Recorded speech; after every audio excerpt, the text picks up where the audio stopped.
person attacking journalists and medical officers. Those who serve in the diplomatic corps have failed to hold this government to account. In the end, we will remember not the words of our enemies, but the silence of our friends. As was once said by Martin Luther King Jr., we call upon the international community to conduct independent investigations on the massacre meted on the residents of Githurai area, Nairobi, in the night of 25th June 2024. I dare ask, is Githurai a protected area? Is Githurai an area that members of the public should not stay, should not live? Why was there a massacre where people are living peacefully?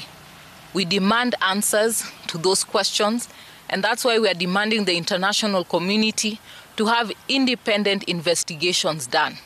Yesterday, the internet was down. People could not communicate, but from social media, people have been saying that about over 100 people were killed yesterday.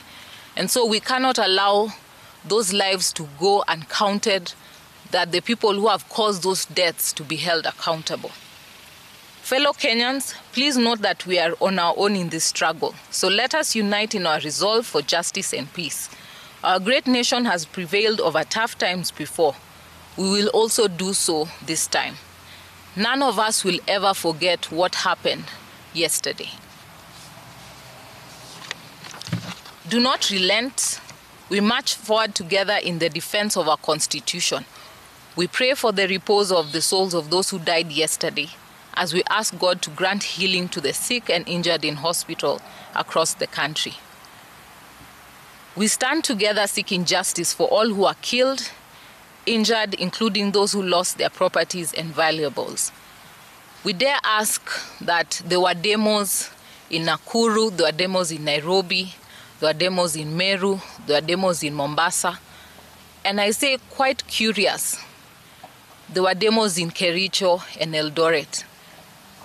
We are waiting to hear how many were killed in those counties. Yet we can see the scores of deaths that were recorded in other counties. And we dare ask these hard questions that the head of state and his Security Council should answer us. The people of Kenya deserve better than this.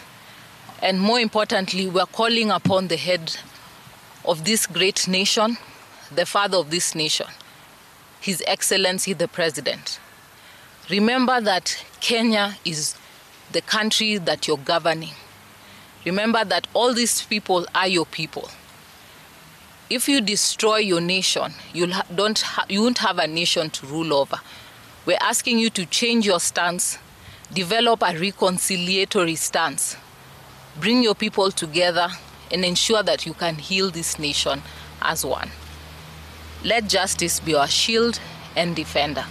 I'll allow one of my council members to also just give you a preview of the orders that we have since received this afternoon.